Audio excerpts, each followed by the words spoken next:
ছিলাম, খেলতে যেতাম মেঘের তলে। একদিন এক মেঘবালিকা প্রশ্ন করল কৌতূহলে, এই ছেলেটা নাম কি রে তোর? আমি বললাম ফুসমন্ত। মেঘবালিকা রেগেই আগুন। মিথ্যে কথা, নাম কি অমন হয় কখনো? আমি বললাম নিশ্চয়ই হয়, আগে আমার গল্প শোনো। সে বলল শুনবো না, যা। আমি বললাম তোমার জন্য নতুন করে লিখবো তবে। সে বলল সত্যি লিখবি? আমি বললাম তোমার জন্য লিখতে পারি এক পৃথিবী।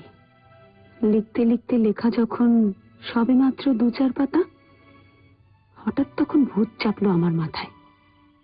খুঁজতে খুঁজতে চলে গেলাম ছেলেবেলায় মেঘের মাঠে। একজনকে মনে হলো এরই মধ্যে অন্যরকম। এগিয়ে গিয়ে বলি তাকে, তুমি কি সেই মেঘবালিকা? তুমি কি সেই? সে বলেছে মনে তো নেই, আমারও সব মনে তো নেই।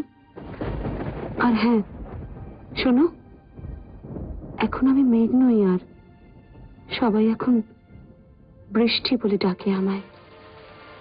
বলেই হঠাৎ এক পশলায় চুল থেকে নখ আমায় পুরো ভিজিয়ে দিয়ে অন্য অন্য বৃষ্টি বাদল সঙ্গে নিয়ে মিলিয়ে গেল খরস্রোতায়, মিলিয়ে গেল দূরে কোথায়।